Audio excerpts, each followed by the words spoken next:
Hello dear students, how are you? Today I shall teach you some important explanations of the lesson A Girl with a Basket, written by William C. Douglas. William C. Douglas was a great judge of the Supreme Court of America. He was very fond of visiting new places and enjoying natural beauty. He visited India in 1950. This lesson is the recollection of various valuable experiences of the writer. In your board exams, a question is asked to write the explanation with reference to the context of the given passage.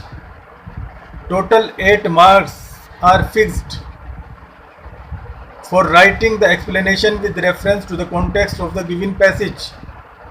So it is very important to write the explanation of the given passage to get good and meritorious marks.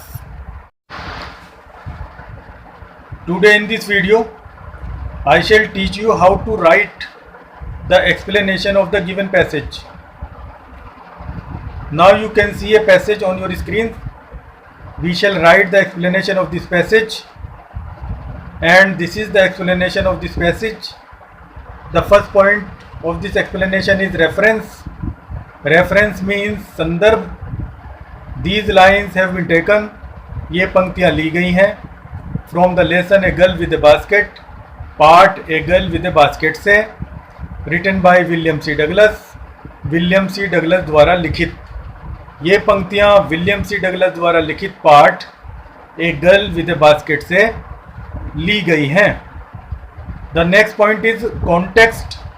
Context means प्रसंग. Here the writer describes, यहाँ लेखक वर्णन करता है, about the difficulties, कठिनाइयों के बारे में, फेस्ड बाय द रेफ्यूजीज, शरणार्थियों द्वारा उठाई गई, at the time of partition, बंटवारे के समय पर, between India and Pakistan, Bharat और पाकिस्तान के बीच. यहाँ लेखक भारत और पाकिस्तान के बीच बंटवारे के समय पर शरणार्थियों द्वारा उठाई गई परेशानियों के बारे में वर्णन करता है. Now explanation. एक्सप्लेनेशन मीन्स व्याख्या.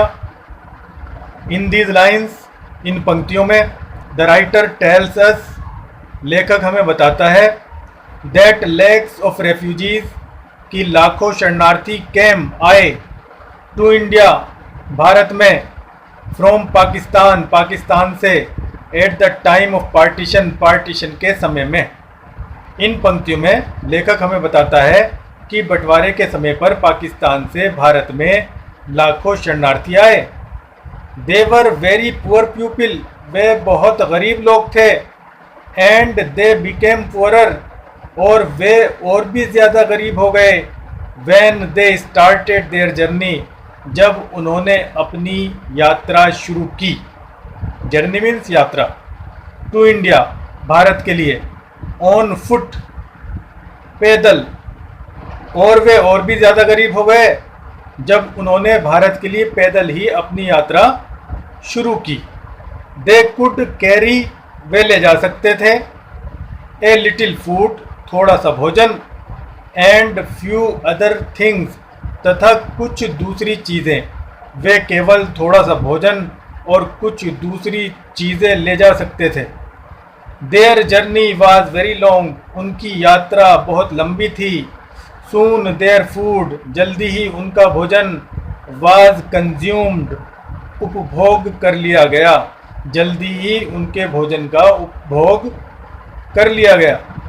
आफ्टर फ्यू डेज, कुछ दिनों के बाद, दे बिकेम वेरी वीक, वे बहुत कमज़ोर हो गए, ड्यू टू लैक, कमी के कारण, ऑफ फूड, भोजन की. कुछ दिनों के बाद वे भोजन की कमी के कारण बहुत कमज़ोर हो गए. दे वर हंग्री, वे भूखे थे, but they had no food, लेकिन वे कोई भी भोजन नहीं रखते थे. वे बहुत भूखे थे लेकिन उनके पास कोई भी भोजन नहीं था. सो इसलिए ड्यू टू हंगर, भूख के कारण, एंड वीकनेस और कमज़ोरी के कारण मैनी ऑफ देम उनमें से बहुत फेल गिर गए बाय द वे साइड रास्ते की तरफ एंड डाइड और मर गए। इसलिए भूख तथा कमज़ोरी के कारण उनमें से बहुत से रास्ते की एक तरफ गिर गए और मर गए। This is the end of the explanation.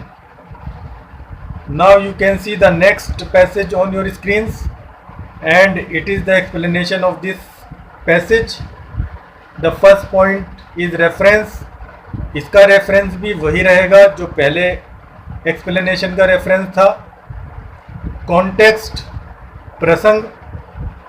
Hair the writer describes, यहाँ लेखक वर्णन करता है दैट अमंग रेफ्यूजी चिल्ड्रन, की शरणार्थी बच्चों के बीच there was a little girl, एक छोटी लड़की थी। यहाँ लेखक वर्णन करता है कि शरणार्थी बच्चों के बीच एक छोटी लड़की थी। She impress the writer most, उसने लेखक को बहुत प्रभावित किया। एक्सप्लेनेशन व्याख्या। इन दीज लाइन्स, इन पंक्तियों में द राइटर टेल्स अस, लेखक हमें बताता है दैट ही सा ए लिटिल ब्यूटीफुल गर्ल, कि उसने एक छोटी सुंदर लड़की देखी ऑफ 9 वर्ष की, अमंग अदर रेफ्यूजी चिल्ड्रन, दूसरे शरणार्थी बच्चों के बीच। इन पंक्तियों में लेखक हमें बताता है कि उसने 9 वर्ष की एक छोटी सुंदर लड़की दूसरे शरणार्थी बच्चों के बीच देखी। She was very active seller, वह बहुत ही सक्रिय विक्रेता थी। एक्टिव मीन सक्रिय या चुस्त, वह बहुत ही चुस्त फुर्त या सक्रिय विक्रेता थी। She had a beautiful basket, उसके पास एक सुंदर टोकरी थी। विद हैंडल, हैंडल के साथ, हत्थे के साथ, उसके पास एक हत्थे वाली सुंदर टोकरी थी। She wanted a rupee and a half, वे 1.5 रुपया चाहती थी और 30 सेंट्स या 30 सेंट फॉर हर बास्केट, अपनी टोकरी के लिए, वह अपनी टोकरी के लिए 1.5 रुपया या 30 सेंट चाहती थी। शी रिक्वेस्टेड द राइटर, उसने लेखक से प्रार्थना की। टू बाई, खरीदने के लिए। हर बास्केट, उसकी टोकरी, उसने लेखक से अपनी टोकरी खरीदने की प्रार्थना की। शी सीम्ड, वह लगती थी। टू बी वेरी नीडी, बहुत ही ज़रूरतमंद, वह बहुत ही ज़रूरतमंद लगती थी। हर कंडीशन वॉज वेरी पिटिएबल, उसकी स्थिति बहुत ही दयनीय थी। पिटिएबल का मतलब दयनीय, उसकी स्थिति बहुत ही दयनीय थी। द राइटर सा टीयर्स इन हर आइज, लेखक ने उसकी आंखों में आंसू देखे। हर मैनर ऑफ रिक्वेस्टिंग, उसका प्रार्थना करने का ढंग, वाज वेरी पिटिएबल, बहुत ही दयनीय था। उसका प्रार्थना करने का ढंग बहुत ही दयनीय था। It was impossible to refuse, it was impossible, ये असंभव था। टू रेफ्यूज़, मना करना। हर रिक्वेस्ट, उसकी प्रार्थना को, उसकी प्रार्थना को मना करना असंभव था। Her voice was very heart touching, her voice, उसकी आवाज़, वॉज थी, वेरी हार्ट टचिंग, बहुत ही हृदय को छूने वाली, उसकी आवाज़ बहुत ही हृदय को छूने वाली थी। Now you can see the next passage on your screens. It is very important passage and it is the explanation of this passage. The first point is reference. इसका रेफरेंस भी वही रहेगा जो पहले एक्सप्लेनेशन का था। कॉन्टेक्स्ट प्रसंग।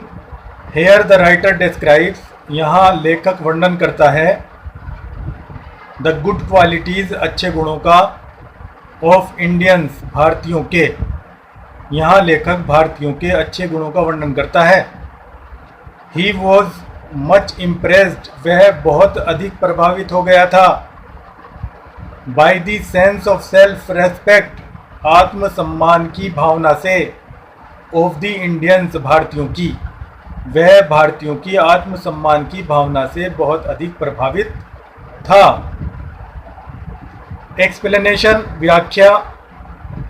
In these lines, इन पंक्तियों में, द राइटर सेज, लेखक कहता है, दैट ऑल द इंडियंस, कि सारे भारतीय, वेदर रिच और पुअर, चाहे अमीर हो या गरीब, have a sense of self respect, आत्मसम्मान की एक भावना रखते हैं। इन पंक्तियों में लेखक कहता है कि सभी भारतीय, चाहे वो अमीर हो या गरीब, आत्मसम्मान की एक भावना रखते हैं।